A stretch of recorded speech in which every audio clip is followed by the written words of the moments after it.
Hi guys, this is our second chapter of human figurative drawing, and this chapter is about basics of human head study of human head study. If you remember in our previous class few we did learn few basics about human head. In this class we are going to take it to a bit next level and learn few more details how to approach our human head, that same oval, and giving the cue lines for nose line, lips, ear. In this one we will add few more lines to give more detail to our head.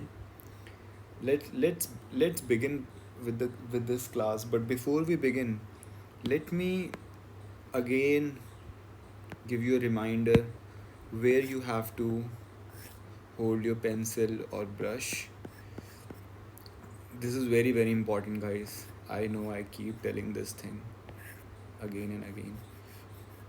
Maybe in the center, not very far away from the center, and not very close to the center, to just make our strokes very fluid.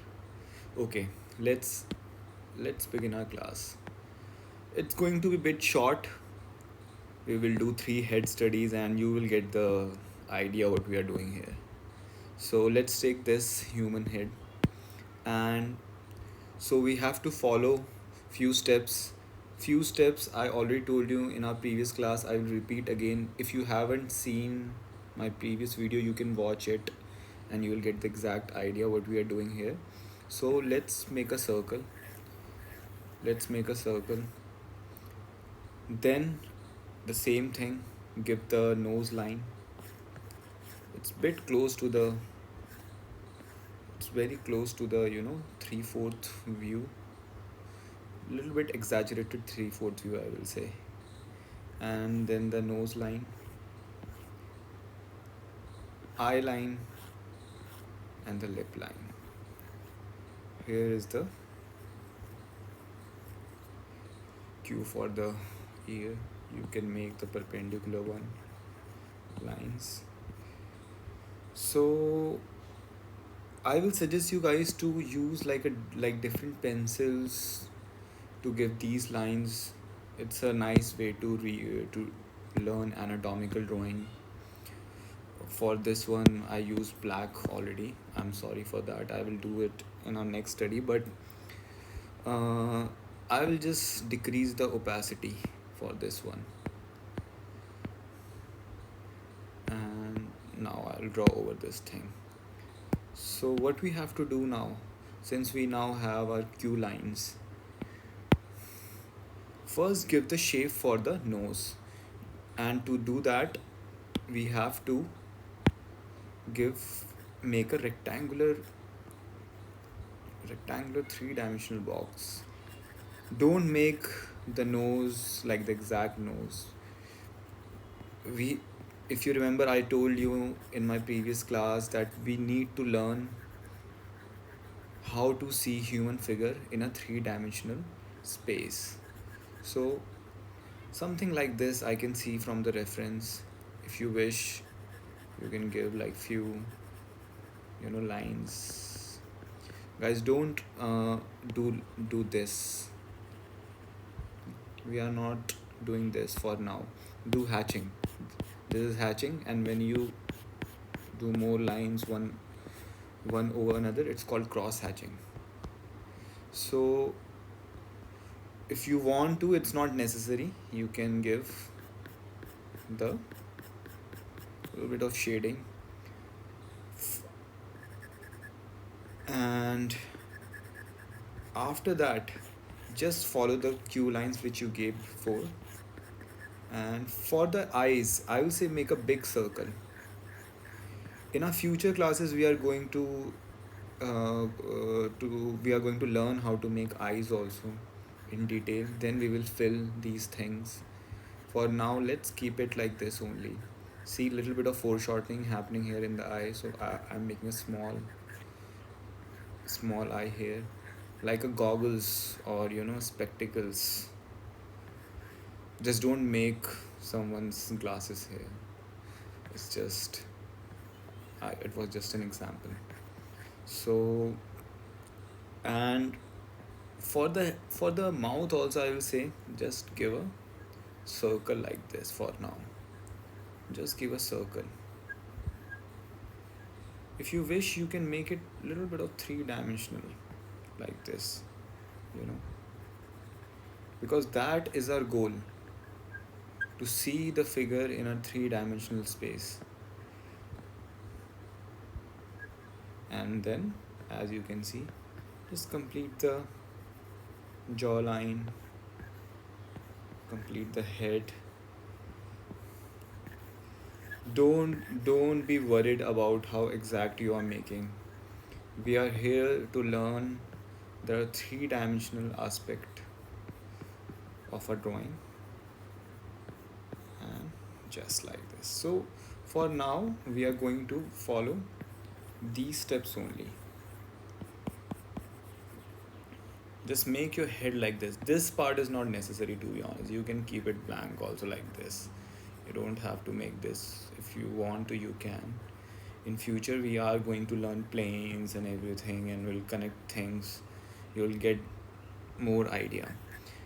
Right now you have to make your head like this, as we learned in our previous class, that we have to make a wire framework.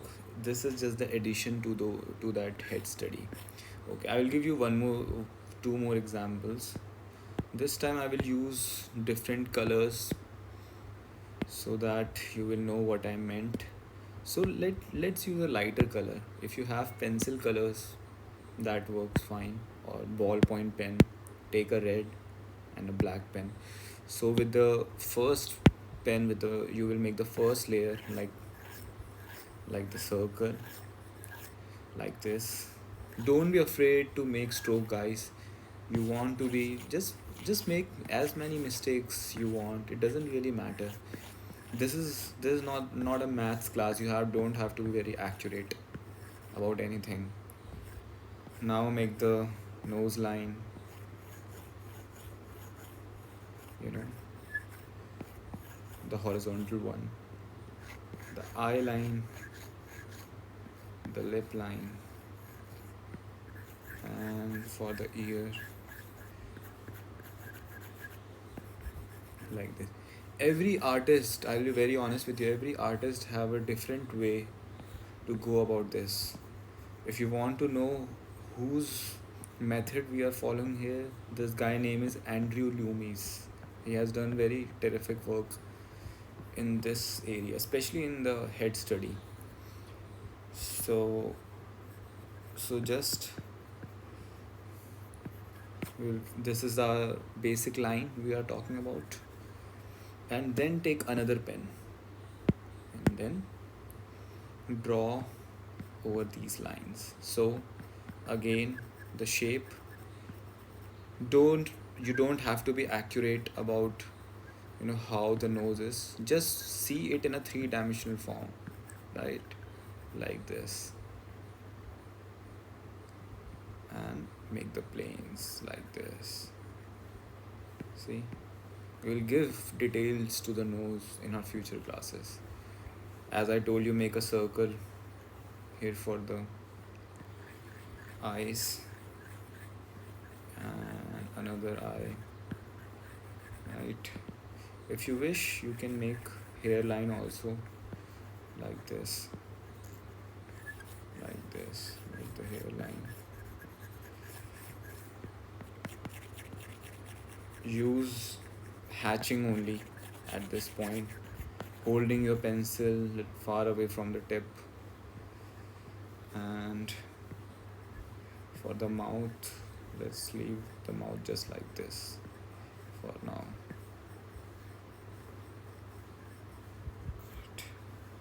And that's it, guys. You don't have to make ears, it's all right. So even if you want to leave the mouth part, you can do that. I'll be honest, it will look much better with this circle. It's up to you guys. Doesn't matter. So, like this.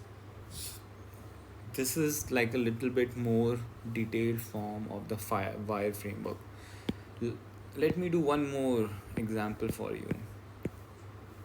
This is a bit different angle, and again I'm using a different pencil.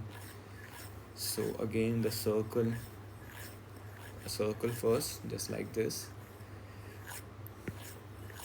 See how imperfect I am after so many years of practice.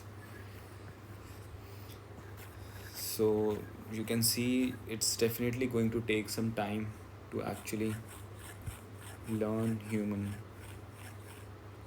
figurative drawing. It's a very complex. Human figure is made up of many complex shapes. Of course, we can divide it into simplistic shape, like we are doing it in circles and rectangles and all, and then imagining it into a three-dimensional form. But it gets complicated more and more as we keep on adding more details. So for the ear. But if we go step by step, believe me, it's going to be quite easy.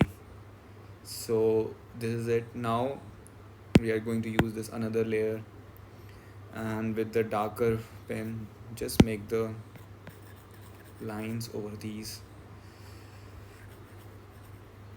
If you don't have multiple pens, it doesn't matter, just you make your first layer bit light and the another one bit darker. So again, let's make the three-dimensional form like this. Both the planes are visible, so I'm going to make both the sides. See, so the nose is going, it has all the three sides this time, the tip also. You can darken this thing even if you can't see it in the reference, because we are studying the human head in three-dimensional form. Don't You don't have to copy anything from the reference. It's just to help you. And then the two balls for the eyes, like this, for the mouth, like this, right? And ears would be little small over here. See, you can correct it also as you progress in your drawing, and that's how you get to know that where you are doing wrong, where you are right.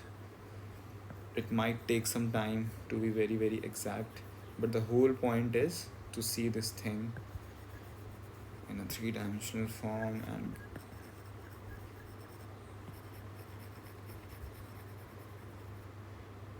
my friends are making fun of me because I'm using this word three-dimensional form a lot. Unfortunately, they are not artists, they don't know how tough it is actually to see these details. So, anyways, for you guys, I will say just try to visualize the figures, and even in normal life, you're sitting with your friends, just don't make them uncomfortable looking at them, staring at them. Just try to observe people and see the shapes in their faces. That is how you go about it. In later stages we are going to study like the muscles also, like this muscle is called sternocleidomastoid. No need to, I just told you that this is going to be our part of our future future classes. So guys, that's it for this class. Just remember to be very very fluid like this. Don't do things like this in your drawing. And when you're shading, use hatching or cross. If you want to make an area darker, just do multiple lines. Also keep changing the direction when you are darkening a particular place, because that's how it gets you get a better rendering in your drawing. If you keep doing it over the same place, it doesn't look very nice. See, so you can give like this transition from dark to light. Just but use hatching, cross hatching for now. We will definitely learn more techniques, and you will surely find your own way to, do shading. And there is no one right way, of course, but when we are learning something, we have to follow, the basics. And that's it, guys. I hope you learned something today, and add this exercise to your previous exercise also, and keep practicing. I hope you learned something today. Have a nice day. Bye bye.